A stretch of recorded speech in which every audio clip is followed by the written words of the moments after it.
तो चलिए आज सफर करते हैं भारत के दिल यानी मध्य प्रदेश का। हम इसके शानदार और बहुत ही विविध भूगोल को समझने की कोशिश करेंगे। ये सिर्फ एक राज्य नहीं है, बल्कि तरह तरह के लैंडस्केप्स की एक पूरी दुनिया है। आइए इसमें जरा गहराई से उतरते हैं। तो हम करने क्या वाले हैं? ये रहा हमारा रोड मैप। हम सबसे पहले नक्शे को समझेंगे, फिर इसके जो बड़े बड़े क्षेत्र हैं उन पर नजर डालेंगे, फिर एक एक करके हर इलाके के अंदर चलेंगे और आखिर में ये सब चीजें मिलकर वहां की जिंदगी पर क्या असर डालती हैं इसे समझेंगे। तो शुरुआत करते हैं हमारे पहले पड़ाव से। आइए देखते हैं कि भारत के इस दिल के नक्शे में आखिर है क्या।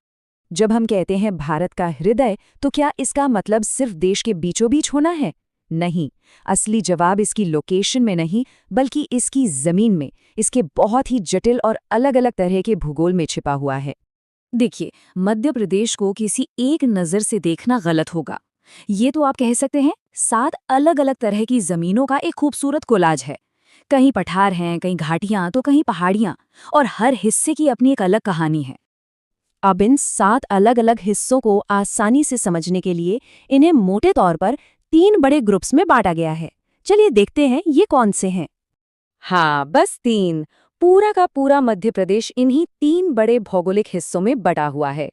तो ये 3 हैं कौन कौन से? पहला, मध्य उच्च प्रदेश, जो सबसे बड़ा हिस्सा है। फिर दक्षिण में है सतपुड़ा की पहाड़ियां, और तीसरा पूर्व की तरफ है बघेलखंड का पठार। चलिए अब इस सफर के सबसे दिलचस्प हिस्से में चलते हैं। हम सबसे बड़े और कह सकते हैं सबसे कॉम्प्लेक्स इलाके को एक्सप्लोर करेंगे, मध्य उच्च प्रदेश को। कमाल की बात यह है कि इसके अंदर ही 5 अलग अलग क्षेत्र आते हैं। तो सबसे पहला स्टॉप सबसे उत्तर में है मध्य भारत का पठार। इसे सरसों की हांडी भी कहते हैं, और ये नाम ही इसकी पहचान बता देता है। ये पठार पूरे राज्य का करीब करीब 10.7% है। लेकिन यहाँ का जो क्लाइमेट है ना, वो बड़ा एक्सट्रीम है। मतलब गर्मियों में जबरदस्त गर्मी और सर्दियों में जबरदस्त ठंड।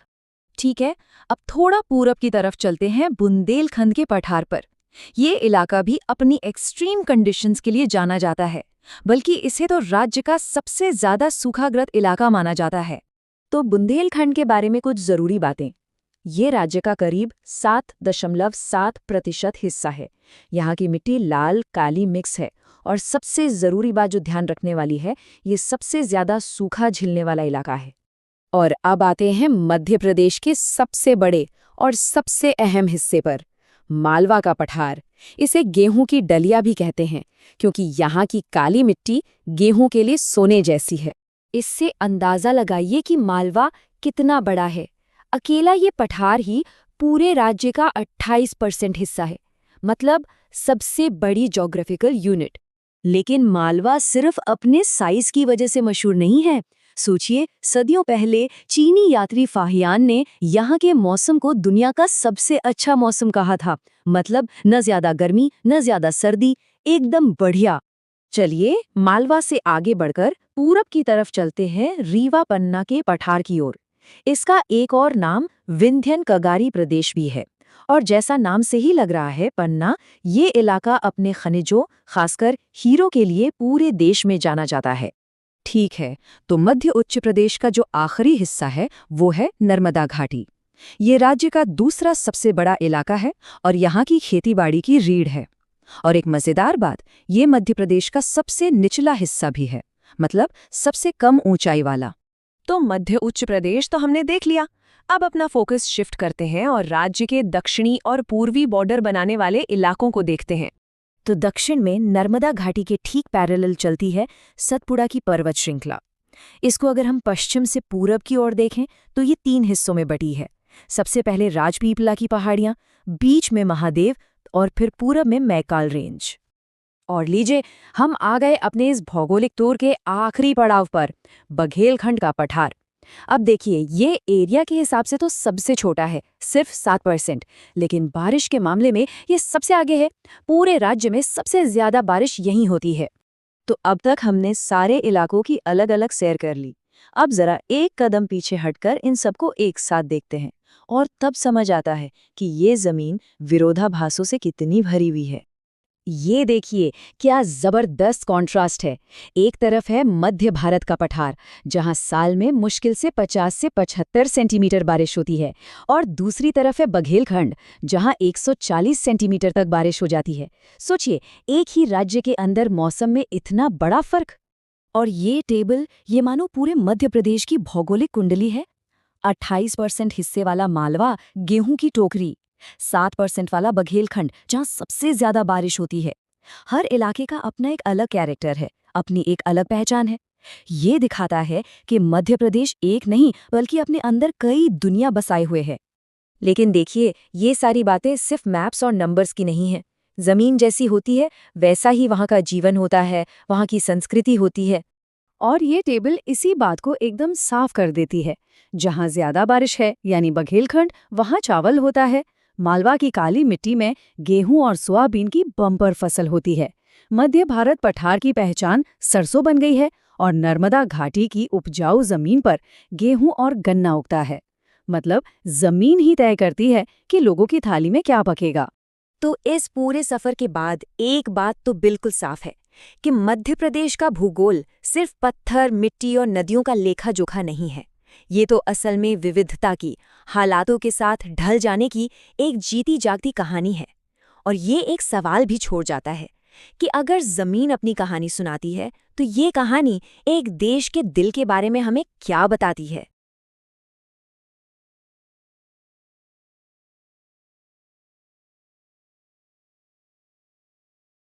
नमस्कार। आज हम भारत के उस राज्य की बात करेंगे जिसे प्यार से देश का दिल कहा जाता है। जी हाँ, मध्य प्रदेश। तो चलिए आज मिलकर जानते हैं इसके बारे में कुछ बहुत ही दिलचस्प बातें। तो पहला सवाल यही उठता है कि आखिर इसे भारत का हृदय कहते क्यों हैं? क्या ये सिर्फ इसलिए है क्योंकि ये भारत के नक्शे के एकदम बीचों बीच है, या इसके पीछे कोई और गहरी वजह भी है? चलिए आज इसी सवाल का जवाब ढूंढते हैं। इसकी कहानी शुरू होती है 1 नवंबर 1956 से। इसी दिन मध्य प्रांत, मध्य भारत और विंध्य प्रदेश को मिलाकर हमारे प्यारे मध्य प्रदेश का जन्म हुआ। फिर आया एक और बड़ा दिन, 1 नवंबर 2000, जब राज्य का फिर से बंटवारा हुआ और छत्तीसगढ़ एक नए राज्य के रूप में सामने आया। और पता है, इस राज्य की एक और खास बात क्या है? इसके कई सारे नाम हैं। हृदय प्रदेश तो है ही, साथ ही इसे टाइगर स्टेट, लेपर्ड स्टेट और यहाँ तक कि नदियों का मायका भी कहा जाता है। हर एक नाम इसकी जबरदस्त वाइल्ड लाइफ और कुदरती खूबसूरती की एक अलग कहानी कहता है। तो ये सब देखकर एक बात तो साफ हो जाती है कि मध्य प्रदेश सिर्फ एक जगह नहीं है, बल्कि यहाँ कई पहचानें एक साथ बसती हैं। और ये विविधता इसके आधिकारिक प्रतीकों में कैसे दिखती है, चलिए आगे देखते हैं। तो अब बात करते हैं मध्य प्रदेश के उन खास प्रतीकों की जो इसकी पहचान को और भी मजबूत बनाते हैं। तो देखिए, साल था 1981, जब 3 बड़े प्रतीकों को चुना गया। राजकीय पशु बना बारासिंघा, राजकीय पक्षी बना दूधराज और राजकीय पेड़ बना बरगद। फिर आगे चलकर 2011 में महाशीर मछली और 2013 में मलखम्ब जैसे अनोखे पारंपरिक खेल को भी इस लिस्ट में शामिल किया गया। और हाँ, इन पहले 3 को याद रखने का एक बहुत मजेदार तरीका भी है। बस ऐसे सोचिए, एक विशाल बरगद का पेड़ है, उसकी डाल पर दूधराज पक्षी बैठा है और पेड़ के नीचे बारासिंगा आराम कर रहा है। इन तीनों को एक साथ 1981 में राजकीय प्रतीक बनाया गया था। सिंपल। पर कहानी यहीं खत्म नहीं होती, और भी प्रतीक हैं। यहाँ का राजकीय फूल है सफेद लिली और फल है सबका पसंदीदा आम। सोयाबीन यहाँ की राजकीय फसल है, जो खेती में इसके रुतबे को दिखाता है। और जब बात कल्चर की हो तो यहाँ का पारंपरिक नाटक, माच और एनर्जी से भरपूर डांस राई भी इसकी पहचान का एक अहम हिस्सा है। अच्छा, तो प्रतीकों की दुनिया से निकलकर अब जरा मध्य प्रदेश को नक्शे पर देखते हैं। आखिर भारत का ये दिल कहाँ और कैसे धड़कता है? अगर हम इसकी साइज की बात करें तो उत्तर से दक्षिण यानी ऊपर से नीचे तक ये 605 किलोमीटर लंबा है। वहीं पूरब से पश्चिम तक इसकी चौड़ाई 870 किलोमीटर है। मतलब ये राज्य लंबा होने से ज्यादा चौड़ा है। और जैसा कि नाम से ही जाहिर है, भारत के दिल में होने की वजह से इसकी सीमाएं 5 राज्यों से मिलती हैं। उत्तर में उत्तर प्रदेश, पूरब में छत्तीसगढ़, दक्षिण में महाराष्ट्र, पश्चिम में गुजरात और उत्तर पश्चिम में राजस्थान। और एक और बड़ी ज्योग्राफिकल बात, कर्क रेखा यानी ट्रॉपिक ऑफ कैंसर, वो मध्य प्रदेश के ठीक बीच से पूरे 14 जिलों से होकर गुजरती है। चलिए अब कुछ नंबर्स पर नजर डालते हैं। ये आंकड़े हमें मध्य प्रदेश की एक सामाजिक तस्वीर दिखाते हैं कि यहाँ के लोग कैसे हैं, क्या करते हैं। 2011 के जनगणना के हिसाब से यहाँ की आबादी करीब 7.26 करोड़ थी। पढ़ाई लिखाई की बात करें तो साक्षरता दर लगभग 69.3% थी और लिंगानुपात यानी सेक्स रेशियो 1000 पुरुषों पर 931 महिलाओं का था। लेकिन ये जो औसत आंकड़े होते हैं ना, ये पूरी कहानी नहीं बताते। साक्षरता दर में जिलों के बीच जमीन आसमान का फर्क है। देखिए, एक तरफ है जबलपुर जहां लिटरेसी रेट 81% है, तो वहीं दूसरी तरफ है अलीराजपुर जहां ये आंकड़ा महज 36% है। ये दिखाता है कि राज्य के भीतर भी कितनी विविधता है।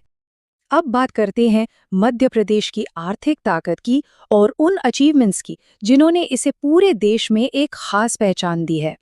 मध्य प्रदेश के इकोनॉमी की रीढ़ है खेती, और ये दालों के उत्पादन में देश में नंबर 1 है। और सिर्फ इतना ही नहीं, जमीन के नीचे भी यहाँ खजाना छिपा है। हीरा, मैंगनीज और तांबे के उत्पादन में भी ये देश में सबसे आगे है। और हाँ, आज के भारत में इसकी एक और जबरदस्त पहचान है, मध्य प्रदेश का इंदौर शहर। लगातार 1-2 बार नहीं बल्कि लगातार 7वीं बार भारत का सबसे साफ सुथरा शहर चुना गया है। ये पूरे राज्य के लिए एक बहुत बड़े गर्व की बात है। तो इतनी सारी बातें जानने के बाद सवाल ये उठता है कि किसी राज्य की असली पहचान आखिर होती क्या है? क्या वो उसके भूगोल में है, उसके इतिहास में, उसके लोगों में, या फिर उसकी लगातार बदलती हुई उपलब्धियों में? ये एक ऐसा सवाल है जो वाकई हमें सोचने पर मजबूर करता है।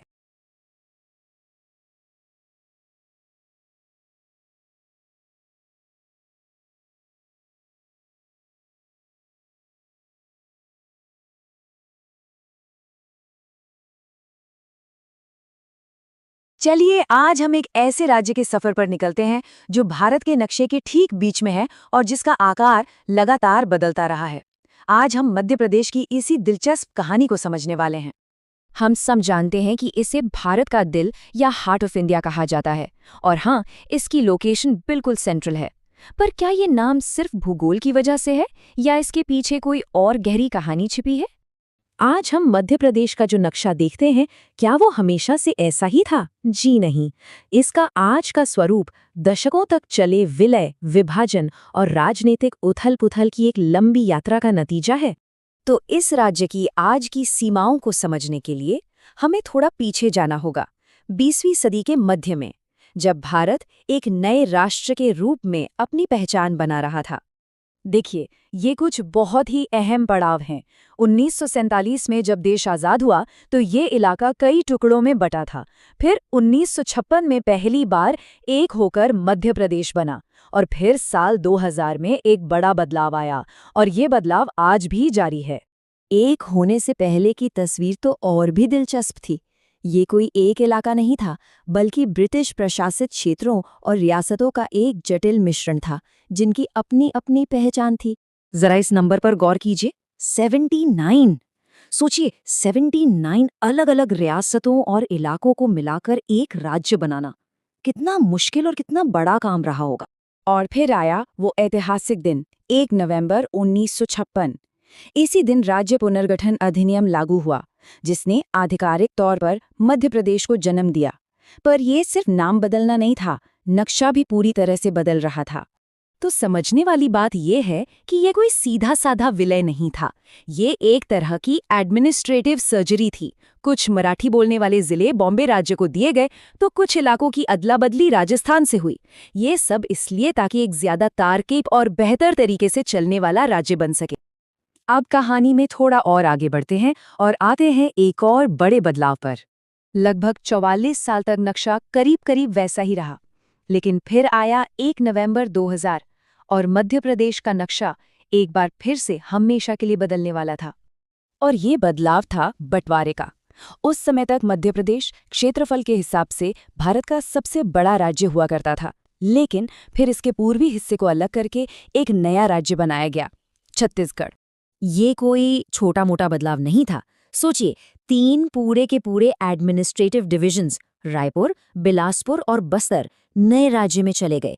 इसके बाद ही मध्य प्रदेश को अपना वो नक्शा मिला जिसे हम आज पहचानते हैं, और जिलों की संख्या रह गई 45। ठीक है, तो अब हमें ये तो पता चल गया कि ये राज्य बना कैसे। चलिए अब जरा इसकी सीमाओं पर नजर डालते हैं कि ये किन किन से जुड़ा है।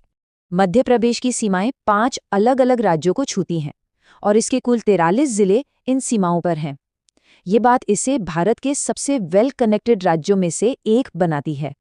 अगर हम देखें तो सबसे लंबी सीमा उत्तर प्रदेश के साथ है, जो इसे उत्तर भारत से जोड़ता है, और वहीं दूसरी तरफ सबसे छोटी सीमा गुजरात के साथ लगती है। अब एक और दिलचस्प नंबर है 6। ये 6 क्या है? ये उन खास जिलों की संख्या है जो एक नहीं बल्कि 2-2 राज्यों से अपनी सीमा शेयर करते हैं। ये जिले हैं मुरैना, शिवपुरी, सिंगरौली, बालाघाट, अलीराजपुर और झाबुआ। ये एक तरह से मध्य प्रदेश के वो स्ट्रैटेजिक पॉइंट्स हैं जो एक ही जगह से 2 अलग-अलग राज्यों के लिए दरवाजे का काम करते हैं। तो ये तो हुई सीमाओं की बात, लेकिन राज्य का जो असली दिल है, जो इसका कोर है, वो कहाँ है? इसका जवाब है 18। जी हाँ, 18 जिले ऐसे हैं जो पूरी तरह से मध्य प्रदेश के दूसरा जिलों से घिरे हुए हैं। इन्हीं 18 जिलों को अंतर्वर्ती या लैंडलॉक्ड कहा जाता है। इनकी सीमा किसी भी दूसरे राज्य से नहीं लगती। यही वो जिले हैं जो मध्य प्रदेश का असली भीतरी हिस्सा, इसका कोर बनाते हैं।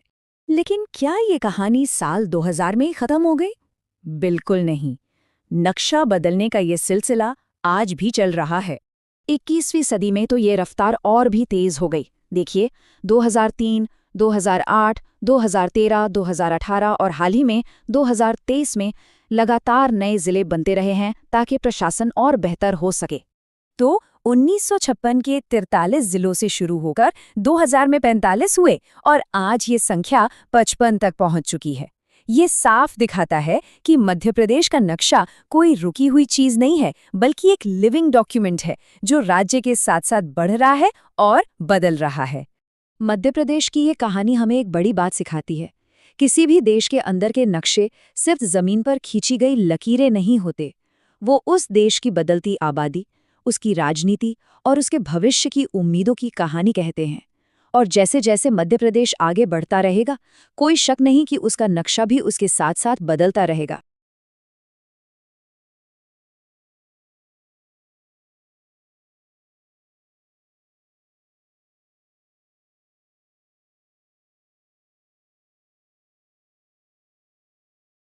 कभी सोचा है कि कोई प्रदेश अपनी मिट्टी से ज्यादा अपनी नदियों के लिए जाना जाए? जी हाँ, मध्य प्रदेश बिल्कुल वैसा ही है। ये एक ऐसी जगह है जहाँ से सैकड़ों नदियाँ जन्म लेती हैं, और वो न सिर्फ इस जमीन को सींचती हैं, बल्कि इसे एक बिल्कुल अलग, एक अनोखी पहचान देती हैं। तो चलिए आज इन्हीं जीवनदायिनी नदियों की कहानी में उतरते हैं। मध्य प्रदेश को ना एक बहुत ही प्यारा नाम मिला हुआ है, नदियों का मायका। अब मायका क्या होता है? माँ का घर। ये नाम इसे इसलिए दिया गया क्योंकि यहाँ से सैकड़ों नदियां निकलकर दूसरे राज्यों की तरफ बह जाती हैं, ठीक उन बेटियों की तरह जो अपने घर से विदा होती हैं।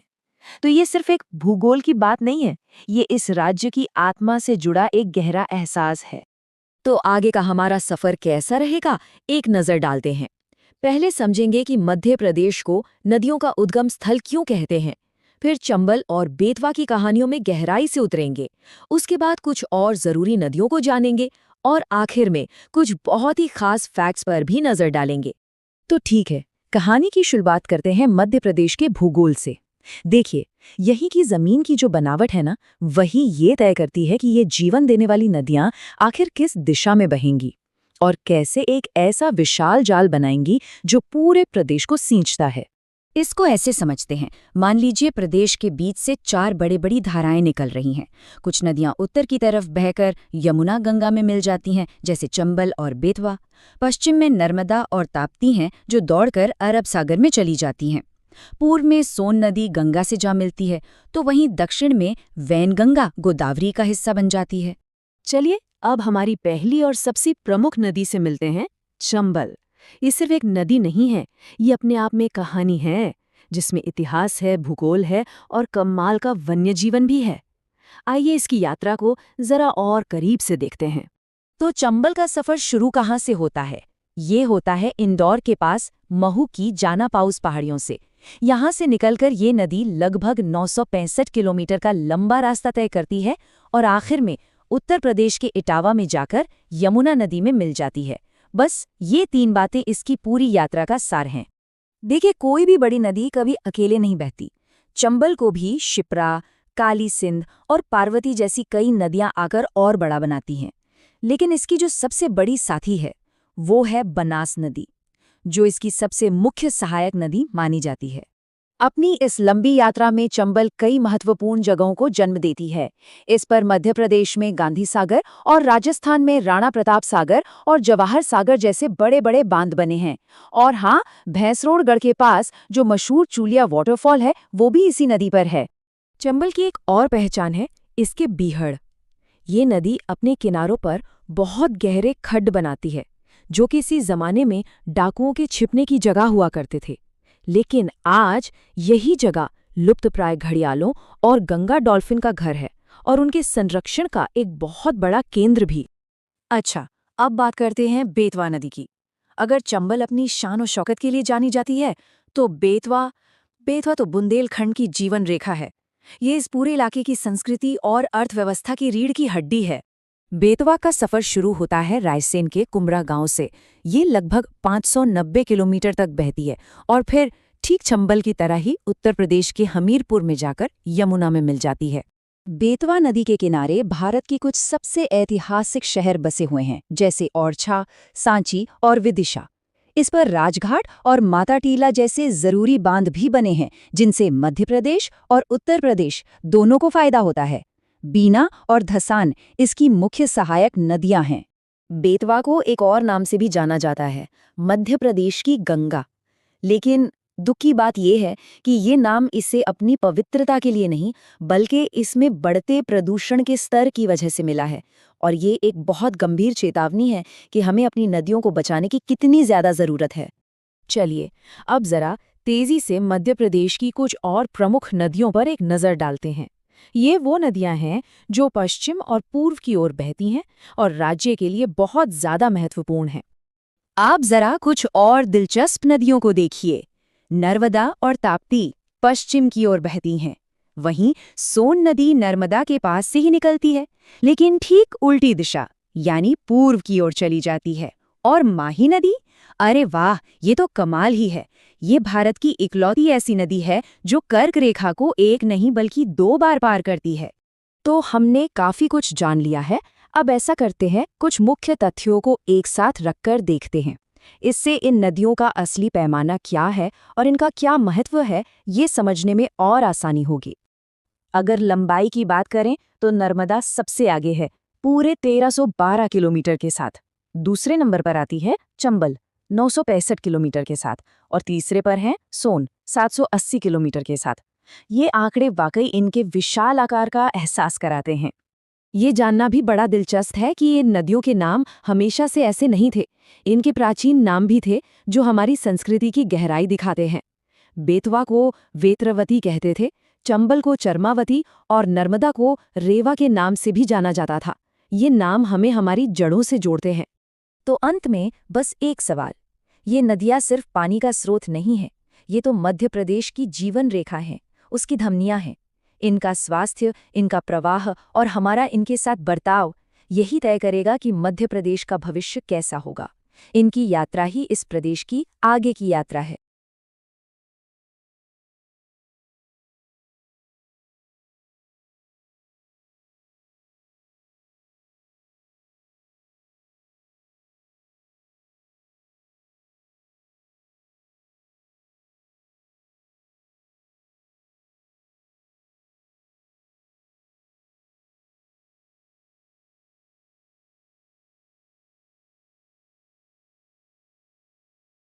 तो चलिए आज एक सफर पर निकलते हैं, एक ऐसी नदी के सफर पर जो भारत के दिल से होकर बहती है, नर्मदा। पर यह सिर्फ पानी का एक बहाव नहीं है, ये तो एक पूरी सभ्यता की धड़कन है, उसकी जीवन रेखा है। आइए समझते हैं कि यह नदी इतनी खास क्यों है। सोचिए, पुराने जमाने में नर्मदा का एक नाम था आनंद प्रदायिनी। इसका मतलब है खुशियां देने वाली नदी। सिर्फ ये एक नाम ही हमें बता देता है कि लोगों के लिए इस नदी का कल्चरल और स्पिरिचुअल मतलब कितना गहरा है। और हाँ, नर्मदा को मध्य प्रदेश की जीवन रेखा भी कहते हैं। और ये सिर्फ एक कहावत नहीं है, सच में ये नदी इस राज्य की खेती, इकोनॉमी और कल्चर सबकी रीढ़ है। लाखों लोगों की जिंदगी सीधे सीधे इससे जुड़ी हुई है। तो ये महान नदी अपना सफर शुरू कहाँ से करती है और कहाँ तक जाती है? चलिए इसकी पूरी कहानी देखते हैं, इसके जन्म से लेकर समंदर में मिलने तक। ये एक शानदार सफर है। कल्पना कीजिए मध्य भारत की घनी हरी भरी मैकाल पहाड़ियों की। वहीं एक पवित्र जगह है अमरकंटक, और बस वहीं से एक छोटी सी धारा के रूप में इस विशाल नदी का जन्म होता है। और ये छोटी मोटी धारा जानते हैं कितनी लंबी है? पूरे 1312 किलोमीटर। मतलब एक बहुत ही लंबा, बहुत ही बड़ा सफर। और इसका बड़ा हिस्सा करीब 1077 किलोमीटर तो सिर्फ मध्य प्रदेश से ही होकर गुजरता है। अब इतना लंबा सफर कोई अकेले तो तय नहीं करता, है ना? नर्मदा भी नहीं करती। रास्ते में एक दो नहीं, पूरी 41 नदियां, मतलब 41 ट्रिब्यूटरीज इसमें आकर मिल जाती है। और मिलके ये एक बहुत बड़ा रिवर सिस्टम बनाती है। ये ट्रिब्यूटरीज मानो नर्मदा का परिवार हैं। सोचिए, तवा, शक्कर, हिरण, मान, हथनी, ये सब नदियां आकर नर्मदा को और भी विशाल और ताकतवर बना देती हैं। अब नर्मदा के ना दो चेहरे हैं। एक चेहरा है इसकी वाइल्ड नेचुरल ब्यूटी का, और दूसरा चेहरा है इसकी हार्नेस्ड पावर का, मतलब वो शक्ति जिसे इंसानों ने अपनी जरूरत के लिए कंट्रोल किया है। इसकी एक झलक यहां देखते हैं। एक तरफ देखिए धुआंधार और कपिलधारा जैसे शानदार दिल को छू लेने वाले झरने, और दूसरी तरफ इंदिरा सागर और सरदार सरोवर जैसे बड़े बड़े विशाल बांध। ये बांध बिजली बनाते हैं, खेतों तक पानी पहुंचाते हैं, तो ब्यूटी भी है और पावर भी। और इसी नदी के किनारे दुनिया की सबसे ऊंची प्रतिमा भी खड़ी है, स्टैच्यू ऑफ यूनिटी, 182 मीटर। ये दिखाता है कि आज के भारत के लिए भी नर्मदा कितनी अहमियत रखती है। चलिए अब जरा भूगोल से आगे बढ़कर इतिहास और संस्कृति की दुनिया में चलते हैं। देखते हैं कि हजारों सालों से इंसानों का इस नदी से कैसा रिश्ता रहा है। नर्मदा के किनारे बने घाट, ये सिर्फ सीढ़ियां या नहाने की जगह नहीं है। ये तो आस्था के, संस्कृति के और लोगों के मिलने जुलने के केंद्र हैं। जैसे महेश्वर घाट, जिसे देवी अहिल्याबाई ने बनवाया था। ये मध्य प्रदेश का सबसे लंबा घाट है। यहां जिंदगी की एक अलग ही रौनक होती है। लेकिन रुकिए, नर्मदा की कहानी सिर्फ कुछ 100 या 1000 साल पुरानी नहीं है। नहीं, इसकी घाटी में, इसकी मिट्टी में कुछ ऐसे राज दबे हुए हैं जो हमें लाखों, जी हां, लाखों साल पीछे ले जाते हैं। क्या राज? सोचकर ही हैरानी होती है। इसी नदी की घाटी में एक बहुत बड़े मांसाहारी डायनासोर के फॉसिल्स मिले हैं, और उसका नाम क्या रखा गया है? राजासोरस नर्मदेंसिस, मतलब नर्मदा का राजा या king of lizards from the Narmada. कमाल है ना? ये खोज 1982 से 1984 के बीच हुई थी। भारत के ही एक पेलियंटोलॉजिस्ट सुरेश श्रीवास्तव ने इन फॉसिल्स को खोजा था।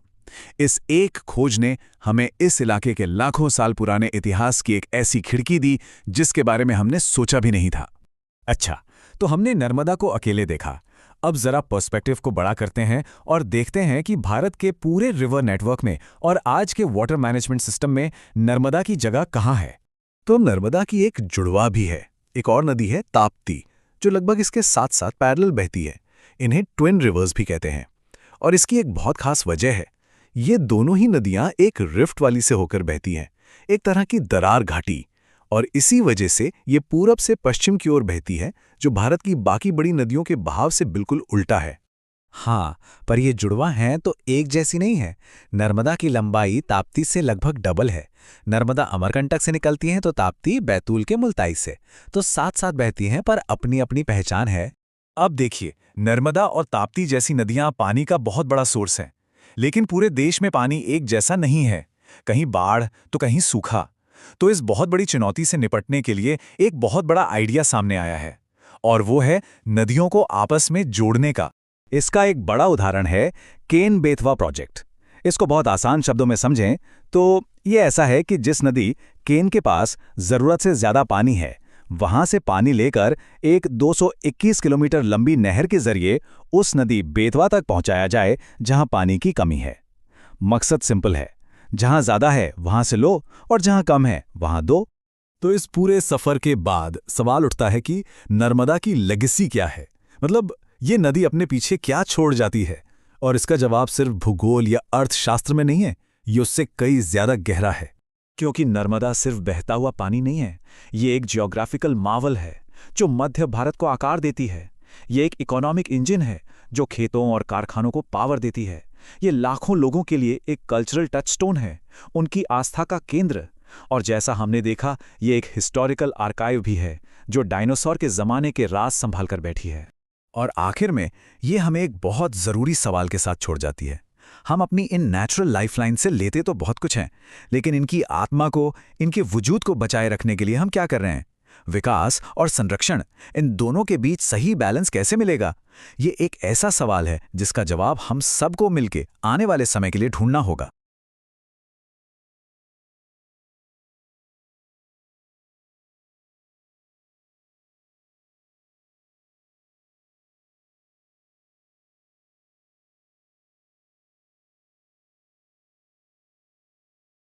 तो चलिए आज मध्य प्रदेश की कहानी को एक बिल्कुल अलग नजरिए से समझते हैं, मतलब इसके भूगोल से। ये वो कहानी है जिसे लिखा है दो विशाल पर्वत श्रृंखलाओं ने, विंध्याचल और सतपुड़ा। ये सिर्फ पहाड़ नहीं है, ये तो इस प्रदेश की पहचान का, इसकी आत्मा का आधार है। और ये बात बिल्कुल सच है। यहाँ के पहाड़ों की, आप कह सकते हैं, हर एक चट्टान में इतिहास की परतें हैं, संस्कृति के रंग हैं और उन नदियों की धुन है जो जीवन देती हैं। तो चलिए इस अनोखी कहानी की गहराइयों में उतरते हैं। शुरुआत करते हैं विंध्याचल से। इसे प्रदेश की उत्तरी रीढ़ की हड्डी भी कहा जा सकता है। एक ऐसी विशाल पर्वत श्रृंखला जो एक गार्ड की तरह, एक प्रहरी की तरह राज्य की रक्षा करती है। देखिए, विंध्याचल को समझने के लिए इसे एक अकेली दीवार की तरह नहीं देखना चाहिए, बल्कि इसके 3 हिस्से हैं। अगर हम पश्चिम से पूरब की ओर चलें तो ये हैं विंध्याचल, भांडेर और कैमूर। और मजे की बात यह है कि हर हिस्से की अपनी एक अलग ही कहानी है। सबसे पश्चिमी छोर पर है विंध्याचल श्रेणी। यहीं पर इतिहास और प्रकृति का एक जबरदस्त संगम देखने को मिलता है। चाहे वो मांडू के शाही महल हों, असरफी की हरी भरी पहाड़ियां हों, या फिर हजारों साल पुरानी भीमबेटका की रहस्यमयी गुफाएं, सब यहीं हैं। अच्छा, अब आते हैं इसके बीच वाले हिस्से यानी भांडेर पर। इसकी खास बात यह है कि विंध्याचल की जो सबसे ऊंची चोटी है, सद्भावना शिखर, वो यहीं पर है। 752 मीटर ऊंचा ये शिखर दमोह जिले में है और इसे गुडविल पीक के नाम से भी जाना जाता है। और फिर सबसे पूरब में आती है कैमूर श्रृंखला। ये सिर्फ पहाड़ नहीं है, बल्कि एक बहुत ही जरूरी वाटर डिवाइड है। मतलब ये भारत की 2 बड़ी नदियों यमुना और सोन के पानी के रास्ते को एक दूसरे से अलग करती है। यही इसकी सबसे बड़ी खासियत है। तो विंध्याचल को समझने के बाद अब राज्य के दक्षिणी हिस्से की ओर चलते हैं, जहां सतपुड़ा पर्वत श्रृंखला प्रदेश की दक्षिणी सीमा बनाती है। और हाँ, बिल्कुल विंध्याचल की ही तरह सतपुड़ा भी पश्चिम से पूरब तक 3 मुख्य हिस्सों में फैली हुई है, राजपीपला, महादेव और मैकल। तो चलिए इनके सफर पर भी निकलते हैं। इसका जो सबसे पश्चिमी हिस्सा है, राजपीपला, वो गुजरात से शुरू होकर मध्य प्रदेश तक फैला है। इसमें अखरानी, बड़वानी और असीरगढ़ जैसी कई छोटी बड़ी पहाड़ियां शामिल हैं। अब इतने सारे नाम याद रखना थोड़ा मुश्किल लग सकता है ना? पर यहाँ एक बड़ी मजेदार ट्रिक है। राजपीपला की ज्यादातर पहाड़ियों के नाम में की पहाड़ियां आता है, जैसे बड़वानी की पहाड़ियां। इससे इन्हें पहचानना कितना आसान हो जाता है। अब आते हैं सतपुड़ा के बीच वाले हिस्से, महादेव श्रृंखला पर। यह हिस्सा असल में प्रदेश का सबसे ऊंचा इलाका है। जी हां, मध्य प्रदेश की सबसे ऊंची चोटी धूपगढ़ और वो खूबसूरत हिल स्टेशन पचमढ़ी, दोनों यहीं पर हैं। सतपुड़ा का ये सफर पूरब में मैकल श्रृंखला पर आकर खत्म होता है। इसकी सबसे खास पहचान है इसका आधा चांद जैसा आकार, मतलब अर्धचंद्राकार। और इसी की गोद में बसा है पवित्र अमरकंटक, वो जगह जहां से नर्मदा जैसी जीवन देने वाली नदियां निकलती हैं। तो हमने इन विशाल पर्वत श्रृंखलाओं को तो समझ लिया, पर इनके सबसे ऊंचे शिखर कौन से हैं? चलिए अब जरा प्रदेश की ऊंचाइयों को नापते हैं और देखते हैं कि कौन सा शिखर सबसे ऊपर है। ये ऊंचाई है धूपगढ़ की। ये सिर्फ सतपुड़ा की ही नहीं बल्कि पूरे के पूरे मध्य प्रदेश की सबसे ऊंची चोटी है। सोचिए, 1350 मीटर की ऊंचाई पर स्थित ये शिखर प्रदेश का ताज है। ये जो लिस्ट है ना, ये प्रदेश की चोटियों की एक बड़ी दिलचस्प कहानी बताती है। देखिए, सबसे ऊपर तो 1350 मीटर पे धूपगढ़ है, लेकिन एक और गौर करने वाली बात यह है कि टॉप 5 में से 3 चोटियां सतपुड़ा रेंज की ही हैं। ये दिखाता है कि ये प्रदेश का सबसे ऊंचा इलाका है। वहीं विंध्याचल की सबसे ऊंची चोटी सद्भावना 752 मीटर पर है। अभी तक हमने पहाड़ों की ऊंचाई की बात की। अब जरा जमीन के नीचे चलते हैं और उन पुरानी चट्टानों की कहानी समझते हैं जिन पर यह पूरा का पूरा प्रदेश टिका हुआ है। ये भूगोल से भूविज्ञान की ओर एक यात्रा है। मध्य प्रदेश की चट्टानों का क्रम याद रखना थोड़ा मुश्किल हो सकता है, लेकिन इसके लिए एक बहुत ही सरल और मजेदार फॉर्मूला है। आधा कवि गोद में। बस ये छोटा सा वाक्य और ये हमें प्रदेश के पूरे भूवैज्ञानिक इतिहास को लाइन से याद रखने में मदद करेगा। तो चलिए इस फॉर्मूले को खोलते हैं। मतलब आर्कियन, धरती की सबसे पुरानी चट्टानें। धा से धारवाड़, जो खनिजों का असली खजाना है। क से कडप्पा, जिसकी वजह से पन्ना में हीरे मिलते हैं। वी से विंध्यन, जिससे सीमेंट इंडस्ट्री चलती है। गो से गोंडवाना, जहां से प्रदेश को ऊर्जा देने वाला कोयला मिलता है। और आखिर में द से दक्कन ट्रैप, जिसकी ज्वालामुखी मिट्टी मालवा को इतना उपजाऊ बनाती है ना कमाल? सबसे पुराने से सबसे नए तक का पूरा इतिहास बस एक ही वाक्य में। ये चट्टानें सिर्फ जमीन के नीचे दबी नहीं हैं, ये तो प्रदेश की अर्थव्यवस्था की नींव हैं। देखिए, विंध्यन सिस्टम से चूना पत्थर मिलता है जिससे सीमेंट उद्योग चलता है। वहीं गोंडवाना सिस्टम से कोयला मिलता है, जो ऊर्जा और बिजली सेक्टर के लिए बहुत जरूरी है। तो संक्षेप में कहें तो ये चट्टानें प्रदेश की समृद्धि की पहेली के अलग अलग टुकड़े हैं। आर्कियन ने नींव रखी, धारवाड़ ने खजाना भरा, कडप्पा ने चमक दी और दक्कन ट्रैप आज भी काली मिट्टी के रूप में खेतों को सींच रहा है। तो आज हमने देखा कि कैसी मध्य प्रदेश का वर्तमान उसके लाखों साल पुराने भूवैज्ञानिक अतीत से कितनी गहराई से जुड़ा हुआ है।